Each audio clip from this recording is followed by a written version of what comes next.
মাত্র কদিন পর ৬ জুলাই ছিল ঢাকা বিশ্ববিদ্যালয়ের শিক্ষার্থী রিমঝিম বড়ুয়ার বিয়ের দিন। কথা ছিল পছন্দের পাত্রের সাথে বাঁধবে সুখের ঘর, সাজসজ্জা, আত্মীয় স্বজনের আনাগোনা আর লাল শাড়ি পরে নববধূ সাজার এক অতৃপ্ত স্বপ্ন।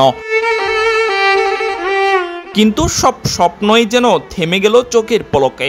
নির্মম এক সড়ক দুর্ঘটনা কেড়ে নিল তার জীবন। সোমবার সকাল ৭টায় চট্টগ্রাম কক্সবাজার মহাসড়কের পানির ছড়া এলাকায় পূরবী পরিবহন ও কাভার্ড ভ্যানের সংঘর্ষে ঘটনাস্থলে নিহত হন রিমঝিম বড়ুয়া সহ আরও দুজন।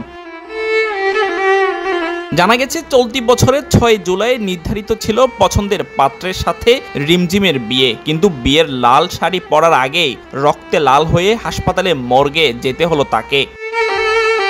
রিমঝিমের মৃত্যুতে সামাজিক যোগাযোগ মাধ্যমে তার স্বজনরা আবেগঘন স্ট্যাটাস দিয়ে লিখেছেন, লাল শাড়িতে তোকে আর দেখা হলো না বোন, ওপারে ভালো থাকিস। News desk, Bangladhara, Chittagong.